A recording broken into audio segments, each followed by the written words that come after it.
but that's fine. I don't have an issue with that. We can provide you documentation Well, as you to can what have an happened. issue with anything. All I'm trying to do is get to the bottom of this. Bottom line. I called and then they told me to email her. Email who?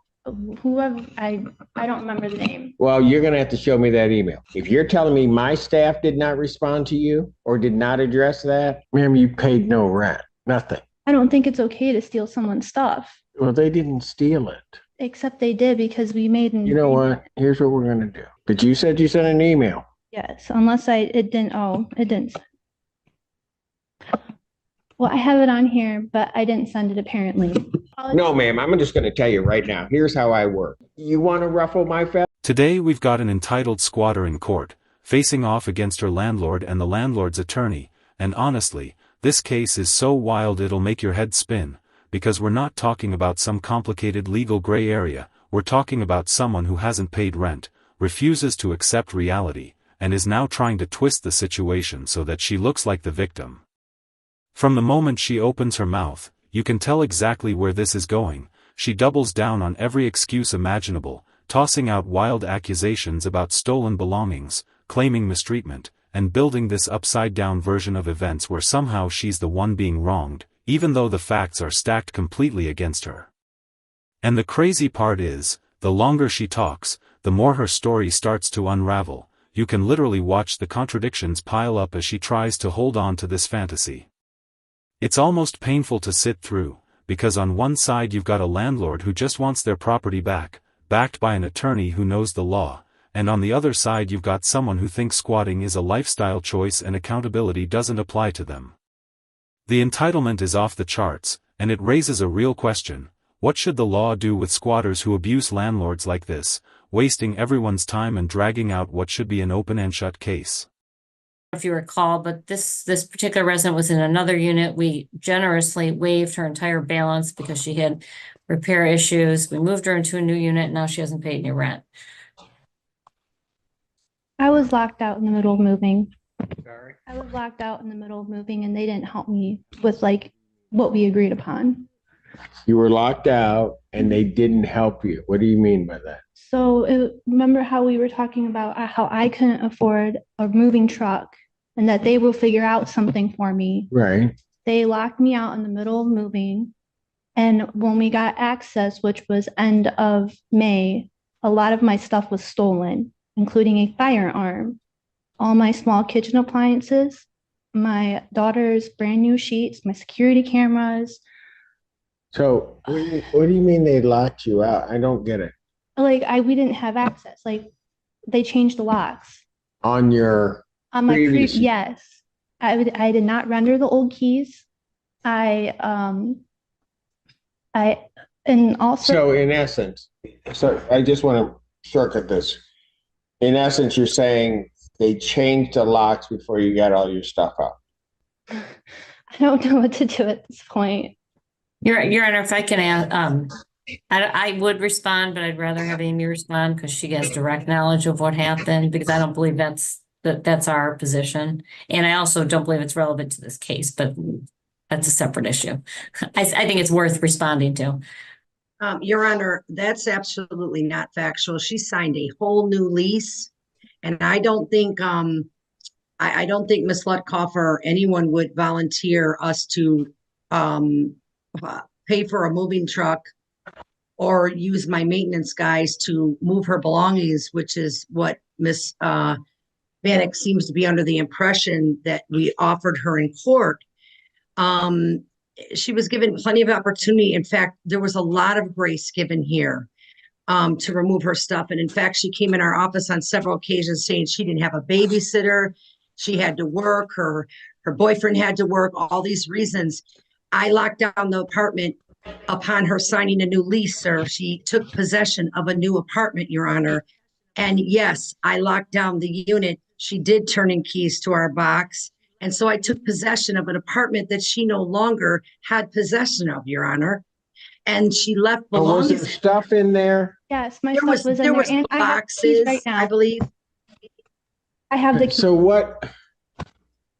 The keys are in my bag. I can't say whether she kept a set of keys or not, Your Honor, but what I do know is that way later after the fact, after she's been in this other apartment for quite some time, she's bringing up issues of stuff that she wanted out of the old apartment. And at that time, I had already started a trash out, Your Honor. I mean, she signed a whole nother lease. Your Honor, I think there was an issue. I understand she signed a whole nother lease, but I'm just trying to figure out what period in time are we talking about? I have a timeline.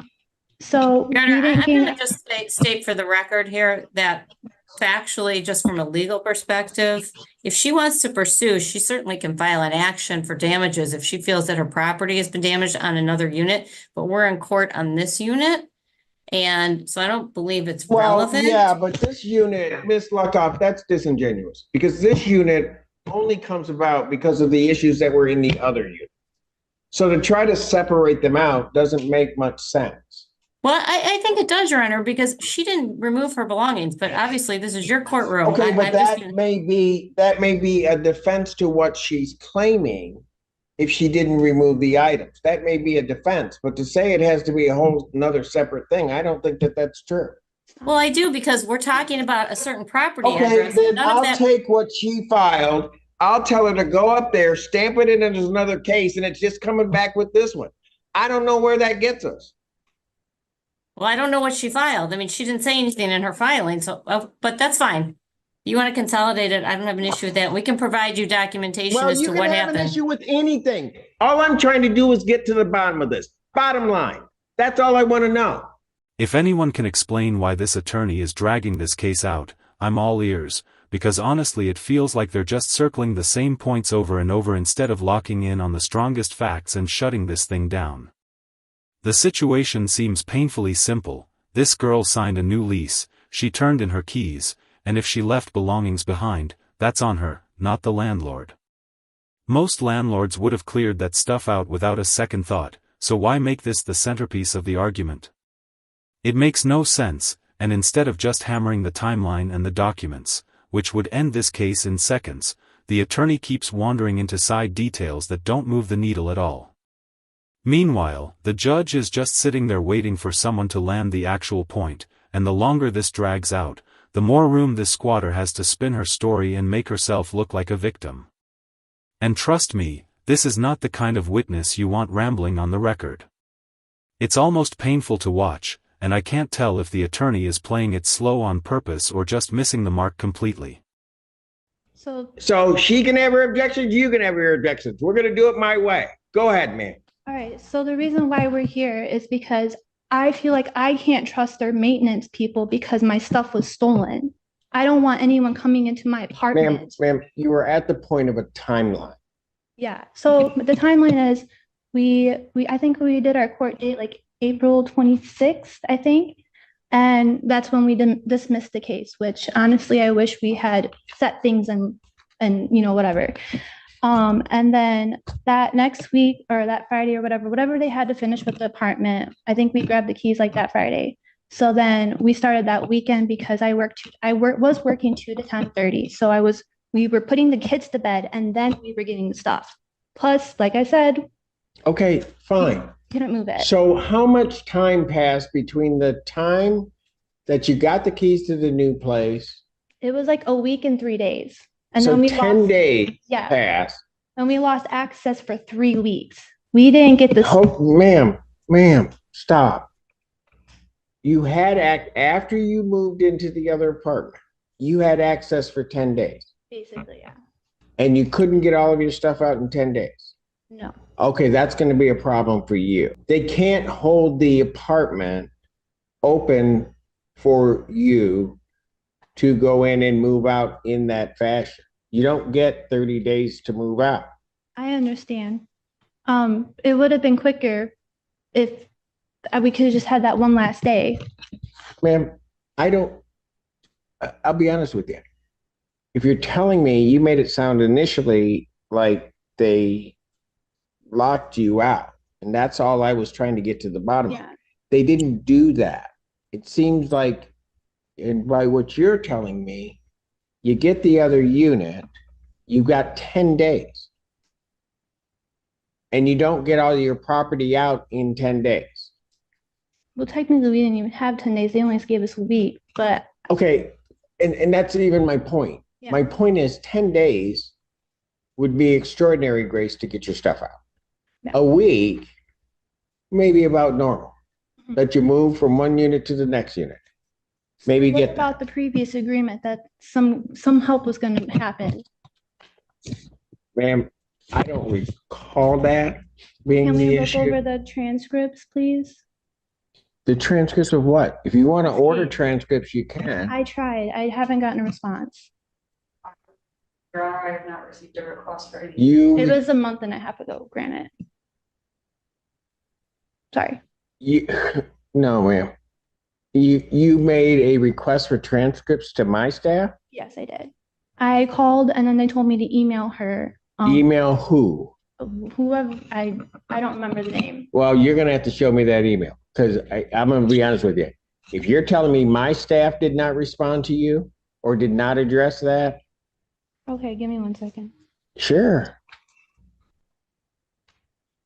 Ma'am, while you're looking for that, who was supposed to help you move? I'm not sure. Apparently, I mean, it said that they will figure something out because I literally said I could not afford a moving truck. Ma'am. Okay. So you go over to this new unit and you have not paid any rent in that new unit. And your justification for not paying rent in the new unit is because things got stolen from your other unit.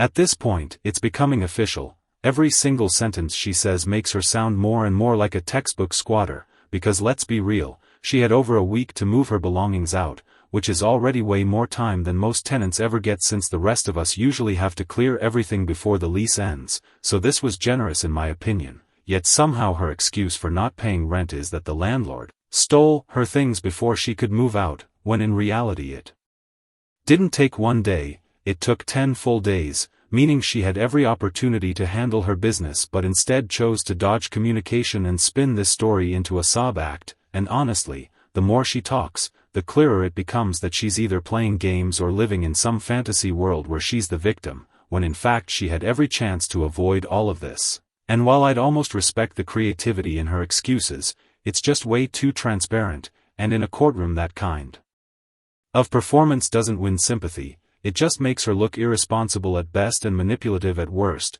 so I don't buy her version of events for a single second. What about you? Do you think she's a squatter, or just wildly irresponsible? And they said it was good to go. It's not good. It was not good to go. Ma'am, you paid no rent. Nothing. I don't think it's okay to steal someone's stuff, Well, they didn't steal it. except they did because we made an You know agreement. what? Here's what we're going to do.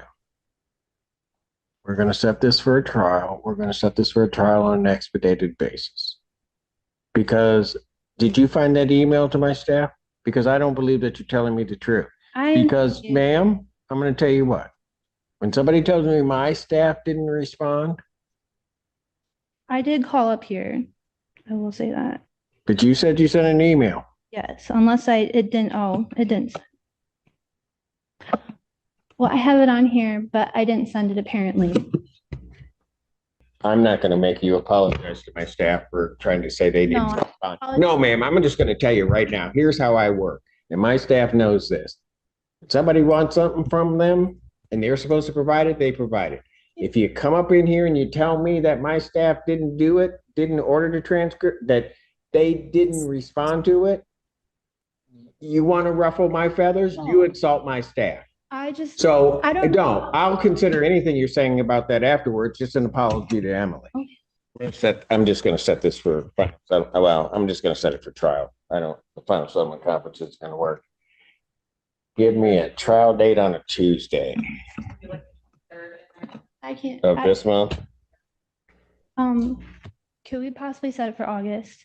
No, ma'am, I'm not going to delay this out. You paid no rent. Okay, but I have a class on Tuesday. Ma'am, I get, we all have different things on Tuesdays. We all have different things, different times. I'm going to set it for trial. You've not paid them any rent. You're claiming that they stole your stuff. You're claiming that they didn't help you. Well, I'm going to get to the bottom of it, if that's what it is. So I'm going to set non-jury trial in this matter Are we for like, July 23rd. so does that mean like jury and stuff? No, ma'am. No jury was requested. July 23rd, 2024. That will be at 9 a.m. That will be in person. Ma'am, you make sure that you have all of your witnesses, all of your evidence. If you were expecting some kind of twist ending here, I hate to break it to you, but there's just no chance she's winning this case, not even a fraction of a percent, because the best possible outcome for the landlord is that she's ordered to pay the rent she owes on a month-to-month basis, and the worst-case scenario for her is eviction plus the full balance still hanging over her head, and honestly, the way she's been playing this, oops, I forgot, game with every single deadline like it's somehow going to change the facts is laughable, because it's not fooling the judge, it's not fooling the attorney, and it's definitely not fooling anyone watching, and you saw her trying to delay the bench trial date too, which proves she's not completely clueless. She knows exactly where this is headed and is just stalling to buy time before the inevitable, but the reality is this isn't some deep legal mystery. It's just a textbook case of entitlement playing out in a courtroom, and at the end of the day it's also a reminder for landlords to keep airtight records so people like this can't drag things out longer than necessary. But I'm curious to hear your thoughts. Whose side are you on here? The landlord who followed the rules or this squatter who thinks excuses can rewrite reality?